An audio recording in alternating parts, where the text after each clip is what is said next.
STEM field and about the gender gap in this within STEM fields, and actually about how that might not necessarily be the case. This is a PBS article, which is why I liked it. Public broadcasting, they're a little more unbiased in their presentation of evidence, and I like this. And only there was only one field shown. This is we're gonna get more into this during our critical observation. This was true. The STEM field of computer sciences in particular show that there is a disparagement of men and women in these fields, and that there is a higher number of men in computer engineering than there are women. Now, the reasons why that is the case vary. And this podcast is focusing on whether or not it's because of sexism. Is it sexism that's keeping these women out, or is it something else? We've presented some evidence to support the fact that, such as the case of Matthew Taylor, that it might actually be, in fact, some like sexism is keeping women out of these STEM fields. Again, I am not saying that is or isn't the case. We're going to get into that later. My opinion about this later. I'm merely presenting these facts to you guys. There's a higher percentage of men in the men's bathroom. I find that sexist. Okay. So then we have, let's see. So AOC, about what you said, when you said that you felt that there was a lot of men portrayed a certain way in specific comic books, there's something I want to show you guys. Now, there is a website called Women in Refrigerators, okay? And now this is a list of women in comic books who have been depowered and victimized and found helpless. They have been brutally assaulted. I can't say the specific word. Due to terms of service, I'm going to try and be very, very careful with my word usage. Certain women have been attacked in a sexual manner against their will. And this website provides a character list right here, of a very large female list of comic book characters that have been victimized in some kind of way. Let's talk about it. So Dawnstar, her wings are cut off. She's possessed by another persona. Dr. Midnight, she was killed. Elektra, the red one, she's dead or was dead. Enchantress from the Suicide Squad, she was turned evil. She's turned insane. She has her powers stripped from her. Miss Marvel, Karen Danvers, one of my favorite Marvel characters of all time. She has been depowered. She's been sexually attacked. She's been had her memory stolen. She's been abused. She's been beat up. She also developed a problem with alcohol. Wonder Woman has lost her powers before. Has been depowered before. Nightshade, Phoenix, she died. She's been reincarnated. She's died several times. Rachel Summers, Phoenix 2. She was lobotomized. Scarlet Witch. Here's a really good example. The Scarlet Witch. Her children die or vanish or are lost because they are figments of her imagination. Shows she's perceived to have a basically I think what this is alluding to, that she suffers from schizophrenia, and she never had children, and that she created them. They were a figment of her imagination. So she's seen as crazy according to Women in Refrigerators. Now, women, Sentinel Lions, it's really good to see you. Hello. Women, let's kind of go back a second here and talk about what Women's in Refrigerators is. There was a specific, I want to find it. They kind of address it here. Here it is.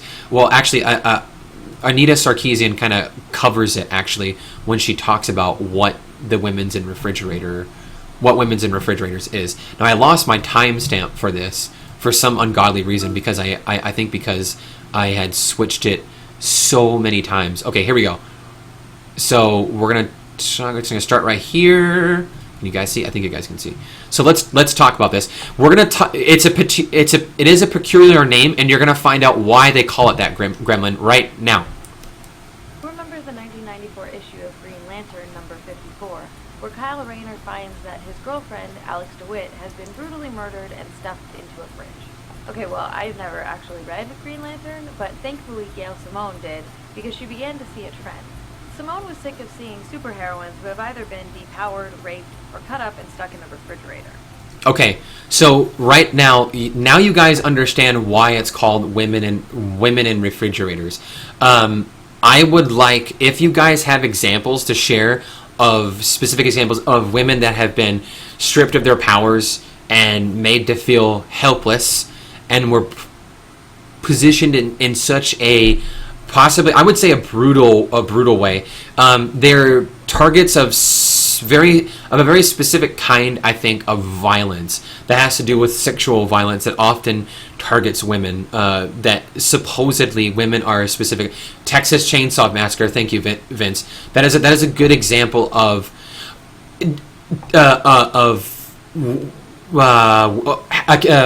what is that? Is it Cabin in the Woods? No, not Cabin in the Woods. It's there's a very specific movie that a woman is targeted by means of sexual assault, and she crawls back to her family, and they're in the woods, and I forgot what it was called. Leia: Return of the Jedi. That actually is an example of a woman that she's enslaved. She's depowered. She's chained up, and she's held by this giant man slug.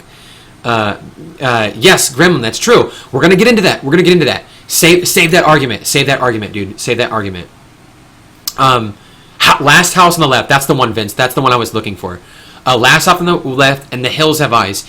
Two very specific movies with very, very, very graphic sexual assaulting scenes depicted against women. Women are depicted in these scenes of violence that are, for me, I don't know about you guys, if you guys have ever seen those movies. They were difficult for me to watch because the reality, the way those scenes are portrayed on film, almost appear to be real. Having never been a victim of such a graphic kind of assault, I can't say as a man what that's like. I can't say, oh yeah, I understand how you feel, I know what that's like. I can say that I was disturbed watching those scenes on the movie, to the point where I would not watch those movies anymore. I watched those movies once, and I don't even think I finished Last House on the Left. I got physically sick to my stomach because of how gratuitous those scenes were. I think there's a Robert Rodriguez movie too, in which a female is no. It's a who does the House of a Thousand Corpses? Rob Zombie. It's a Rob Zombie movie that a woman is assaulted using a handgun in a very specific manner. If you guys have seen the movie, I'm sure you know what I'm talking. Devil's Rejects. I think it's called Devil's Rejects. And that is very it's very graphic. Throughout the decades, women have been portrayed as less intelligent than men, especially in the 50s and such. The common housewife name was created. Major game producers based in America believe that the majority, and statistically correct, the gaming community is mostly men, and they believe that men feel less important or powerful in the protagonist role in the game.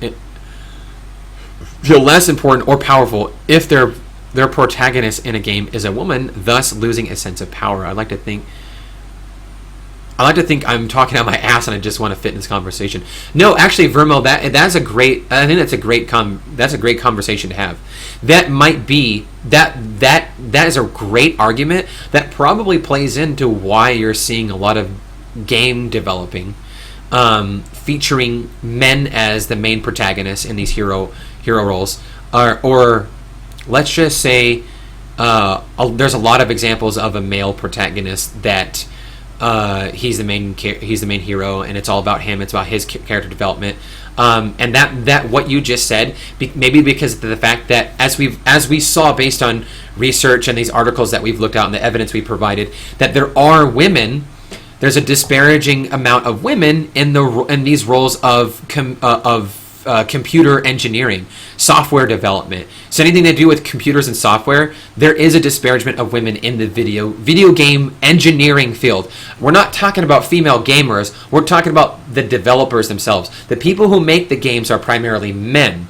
Now it's alleged that is what's perpetuating this sexism in video games, because it's made by men, and it's made for men. It's made by men for men, right? I think that's what we're getting at. It's okay, Joe. Take your time, man. That is a terrific argument to make. I'm really glad you made it, Vermo. I think that was a really good critical analysis of how sexism can be portrayed in this medium. Is this a feminist stream? No, it's not, Captain. I am merely providing evidence of why there's sexual harassment on the feminist side. We're going to view a male. Just a disclaimer for everybody walking in. We are currently focusing on sexism as it pertains towards women in the media. We are then going to focus on sexism as it pertains to men. Then we're going to break down these issues critically.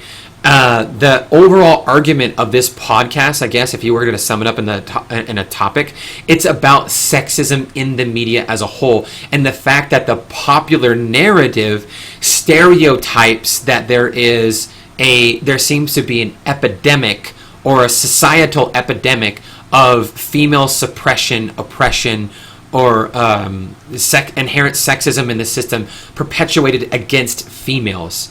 Now, we are merely presenting evidence as to why that might be the case. We will be presenting evidence as to why that isn't the case as well. You guys, I'm gonna stay as objective as possible as I can throughout this whole thing. I do have my own opinion. I will share it. I am going to be breaking down all of these arguments, so we're going to be talking about all of these things as it pertains towards this subject as a whole. So bear with me. This isn't favoring one side of the argument. I am merely trying to be fair and balanced right now. Like, I know that Anita Sarkeesian has a name and she's been branded a certain way for maybe a good reason, maybe some bad reasons. But we're gonna get into that together. And I would encourage everybody to try and look at an argument that all sides of the argument. Look at both sides of the fence. Let's not focus just on one person or one thing. We're going to focus on a myriad of different factors and a myriad of different people. And we're going to say, that's true. That's a really good argument to make. Maybe that's why this is happening. Or, that doesn't make much sense. There might be that is, I can see why you would think that, but that seems more of a matter of a perception than an actual fact. So we're going to be talking about that. Okay, the game you've been playing for a while is a male protagonist. The reason why, his attitude and how he acts is based on me. The appearance is based on me as one of my best friends. So are you, Joe, are you a developer? Just kind of curious. Is there anybody... so far, we're having a more female... we're having more female protagonists that are finally taking the leading, such as Tomb Raider, Edge, and Dishonored 2. Save you guys. Mouse, hello. It's good to see you. Social justice warriors have put back women's rights issues at least 10 years with their behavior. Well, that's not always the case. I think a lot of these people, I think, are well-intentioned. It's not the fact. It's the fact that they just want fairness for their group. They just want to be treated equally. And I think we're gonna get into perception.